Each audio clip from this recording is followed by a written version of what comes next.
शरीर का नाम स्वामी आत्मानंद लोग कहते हैं। कि सन्यासी जीवन के भी कोई नियम होते हैं, सन्यासियों के कोई दायरे होते हैं, क्या सन्यासियों पर कोई नियम लागू होता है? सन्यासी का नियम ये है, गया नित्य सन्यासी अनदिष्टि निर्द्वंदा महाभाव सुखम बंधना समर्पित।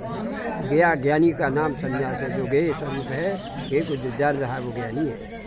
अर्थात गेय किसे कहते हैं? जिसको व्यापक कहते हैं, जिसको परमात्मा कहते हैं, जिसको आत्मा कहते हैं, जिसको ब्रह्म कहते हैं। उसको जानने की जिसकी इच्छा है, जिसके लिए उसने सब नाम है, जाति पात कुल धर्म बढ़ाई सब परिहर भजमूल चतुराई, जिसके लिए अपनी योग्यता का त्याग करके उसके प्रति समर्पित हो गया है, तो बस जैसे पधारा गंगा में मिल गया तो फिर पधारा नाम रूप से हट करके केवल गंगा रूप हो जाता है। ऐसी स्थिति को जब गुरु की शरण में गया, गुरु ने मार्गदर्शन प्राप्त कराया, उसे अनुभव हो गया कि मैं शरीर नहीं हूँ, शरीर का कल्याण जानने वाला कल्याण जो सबको सत्ता दे रहा है वो तुम्हारा वो तत्व है सन्यास का। उस तत्व को मनुष्य होने के नाते अगर इधर संसार में उलझते रहे, नाम रूप संसार का प्रतीक है, संसार का प्रतीक है, उसमें परिवर्तन होता है। अगर इसमें हमारी अस्मिता है, अपनापन हो गया, तो जब इसमें परिवर्तन होगा तो इसके वियोग में हमको रोना पड़ेगा, दुख का अनुभव करना पड़ेगा। इसलिए इससे दुखों से छूटना है तो इससे हट करके अपने स्वरूप में स्थित हो जाओगे। तो बचपन मर गया कभी नहीं बुरा लगा, जवानी मर गई कभी नहीं बुरा लगा, रोया।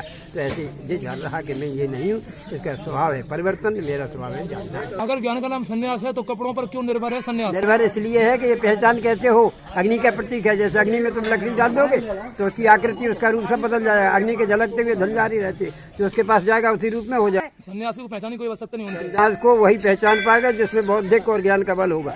सन्यासी अपनी तरफ से कोई कोशिश करे कि संसार उसे पहचाने, ऐसी कोई नहीं, कोशिश नहीं, करे? नहीं, नहीं, ये ऐसा वो नहीं करते। इसलिए आवश्यकता है, अज्ञानी को पता कैसे चलेगा? तो इसलिए उसको सतमार्ग में लाने के लिए संन्यास और ज्ञान की आवश्यकता है जी। मतलब फिर तो पशु हो जाएगा। संतान पशु पैदा करता है, पालन पोषण करता है, घर बनाता है, ये तो पशु पक्षी भी करता है। इस कर्म को धर्म मान लिया, इससे धर्म से कल्याण हो तो सबसे पहले पक्षी का होना चाहिए, परंतु नहीं, इससे ऊपर उठना है हमको। मानवता तो किसी के अंदर भी हो सकती है। मानवता का कोई पक्षपात थोड़ी है। बड़े भाग मानस तन पावा, इसमें कोई ये नहीं कहा कि किसी जाति से, किसी अवस्था से, किसी आश्रम से, किसी वर्ण से उसका संबंध हो, केवल मानवता से पूर्ण हो, बस वही मोक्ष का अधिकारी है। एक सन्यासी का समाज के प्रति क्या दायित्व है? उसका है अज्ञान से भटके हुए को ज्ञान का रास्ता बताना है सन्यासी का दायित्व।